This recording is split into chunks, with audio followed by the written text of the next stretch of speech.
चीन की communist party की 20वीं राष्ट्रीय कांग्रेस सफलतापूर्वक आयोजित की गई। 16 अक्टूबर से 22 अक्टूबर तक चीन की कम्युनिस्ट पार्टी की 20वीं राष्ट्रीय कांग्रेस बीजिंग में आयोजित की गई थी। महासभा ने एक नई केंद्रीय समिति और अनुशासन निरीक्षण के लिए केंद्रीय आयोग का चुनाव किया। अगले 5 वर्षों में कॉमरेड शी जिनपिंग सीपीसी केंद्रीय समिति के महासचिव और केंद्रीय सैन्य आयोग के अध्यक्ष के रूप में चुने जाते रहेंगे। सरकार स्थिर रहती है। महामारी की रोकथाम और नियंत्रण के 3 साल पूरे हो गए।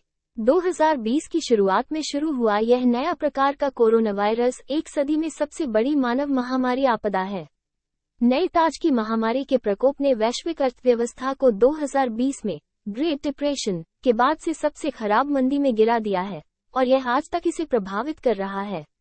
बड़े पैमाने पर टीकाकरण के कमजोर होने और नए कोरोना वायरस म्यूटेशन की रोगजनकता के कमजोर होने के साथ आबादी के लिए समग्र स्वास्थ्य जोखिम कम हो जाते हैं। मौत के खिलाफ सख्ती से बचाव पूरी तरह से खत्म हो गया है। आर्थिक सुधार को बढ़ावा देने के लिए जीवन के सभी क्षेत्रों ने काम और उत्पादन को फिर से शुरू करने में तेजी लाई है। महामारी की रोकथाम और नियंत्रण वास्तव में अंतिम चरण में प्रवेश करेगा। रेनमिनबी दुनिया की चौथी सबसे बड़ी भुगतान मुद्रा बन गई है।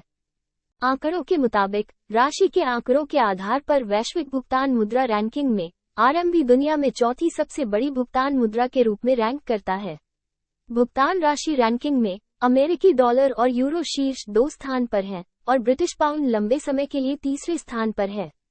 रैनमिनबी ने जापानी येन को पार कर दुनिया की चौथी भुगतान मुद्रा बन गई, जो रिकॉर्ड ऊंचाई पर पहुंच गई। चीन का पहला बड़ा यात्री विमान C919 आधिकारिक तौर पर दिया गया था। 9 दिसंबर को चाइना ईस्टर्न एयरलाइंस ने आधिकारिक तौर पर पहले चीनी निर्मित बड़े यात्री विमान C919 की डिलीवरी ली, जो चीन के बड़े विमानों के बाजार में प्रवेश करने के लिए पहला कदम था और पहली बार यह भी चिन्हित किया कि चीन के नागरिक उड्डयन परिवहन बाजार में चीन का स्व विकसित जेट ट्रंक हवाई जहाज। अब तक काक को 28 ग्राहकों से घरेलू निर्मित बड़े विमान C919 के लिए 1115 ऑर्डर प्राप्त हुए हैं।